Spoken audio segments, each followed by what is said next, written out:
বিসমিল্লাহির রহমানির রহিম।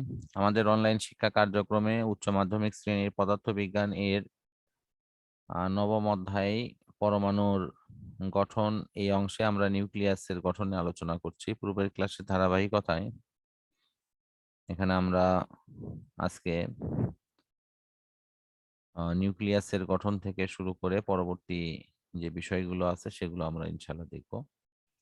তো আমরা জানি যে পরমাণুর কেন্দ্রীয় অবস্থানে থাকে নিউক্লিয়াস। নিউক্লিয়াসে থাকে দুইটি মৌলিক কণিকা, একটি হলো প্রোটন আর একটি হলো নিউট্রন। পুরো পরমাণুর তুলনায় নিউক্লিয়াসের আয়তন অতিশয় নগণ্য এবং এটিতে এই প্রোটন এবং নিউট্রন গুলো পরস্পর পাশাপাশি অবস্থান করে। প্রোটনের ভর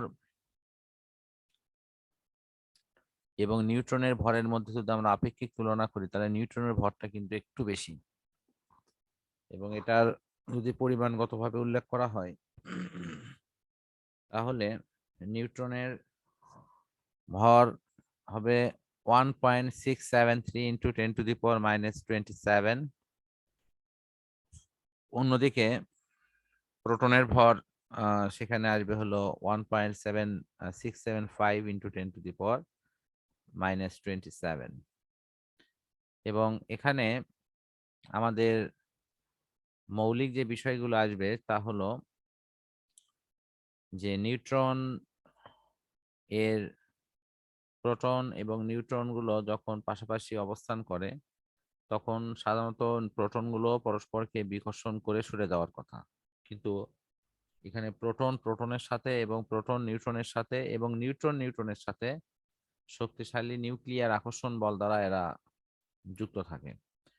ফলে দেখা যায় যে সেক্ষেত্রে এরা পরস্পর থেকে দূরে সরে না গিয়ে একটা সুদৃঢ় বন্ধনে তারা আবদ্ধ থাকে।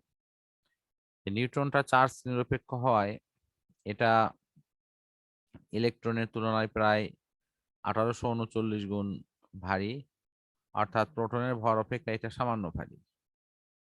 কিভাবে সামান্য হলো? দেখো, প্রোটন কিন্তু ইলেকট্রনের সাথে কম্পেয়ার করলে 1837 গুণ ভারী। অন্যদিকে নিউট্রনটা কিন্তু 1839 গুণ। এই যে সামান্য কিছু সেখানে কিন্তু ডিফার আছে।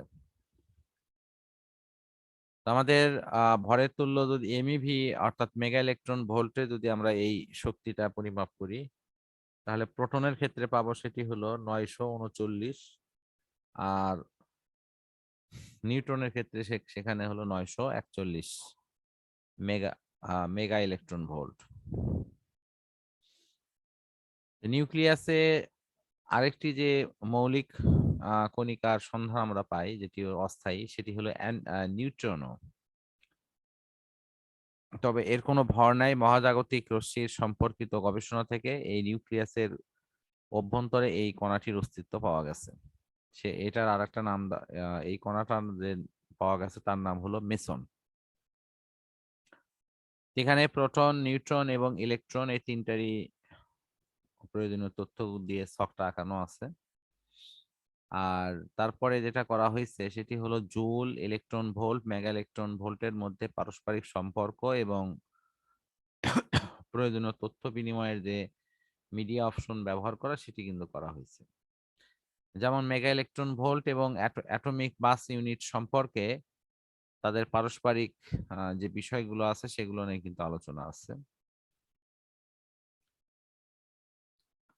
তো এখানে আমাদের যেমন উপরে লেখা আছে 1 ইলেকট্রন ভোল্ট, এটা মানে কি?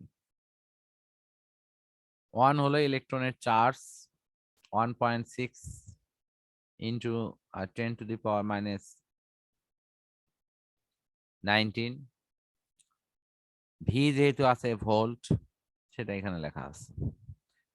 তো মেগা ইলেকট্রন ভোল্টের ক্ষেত্রে কিন্তু ওই যে 10⁻6 তারপরে ইলেকট্রনের ভোল্ট এগুলোকে সমন্বয় করলেই হবে। তো মেগা ইলেকট্রন ভোল্ট আর এএমইউ এর মধ্যে সম্পর্কটা কি রকম?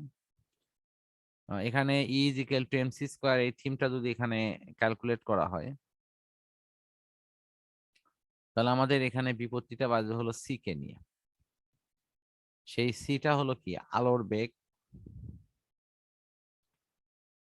এবং এখানে যথারীতি সেটি ওই আকারেই দেয়া আছে, এবং সেক্ষেত্রে প্রয়োজনীয় যে মান সেটি কিন্তু বের হয়েছে। কিন্তু আমাদের একটি বিষয় মনে রাখতে হবে যে আমরা এখানে সরাসরি যে মানটি পাচ্ছি সেটা কিন্তু আহ এর যে প্রকৃত যে অবস্থান, সেই অবস্থানকে সঙ্গতিপূর্ণ হচ্ছে কিনা বা তার সাথে মিলছে কিনা সেগুলো কিন্তু আমাদের একটু সমন্বয় করে দেখতে হয়। এই কারণের জন্য আমাদের অনেকগুলো এককের পরিবর্তন এবং এই শক্তিগুলোর বিষয়ে প্রয়োজনীয় তথ্যগুলোর মধ্যে সমন্বয় সাধনের জন্য এই সম্পর্কগুলো কিন্তু এখানে নিয়ে আসা হয়। অর্থাৎ মেগা ইলেকট্রন ভোল্ট এবং অ্যাটমিক মাস ইউনিটের মধ্যে যে রিলেশনটি সেটি আসে হলো 931.5 মেগা ইলেকট্রন ভোল্ট সমান 1 অ্যাটমিক মাস ইউনিট এএমইউ। তো এখানে জাস্ট এগুলো, এই এই ক্যালকুলেশন গুলো বাসায় তুমি অবশ্যই করবা, এই যে ছোট ছোট এই ক্যালকুলেশন গুলো, এবং এটি করার মধ্য দিয়ে আয়ত্ত করবা। ঠিক আছে? জি স্যার, ঠিক আছে। তো আমরা এরপর নিউক্লিয়াসের ধর্ম নিয়ে আলোচনা করবো এরপরে।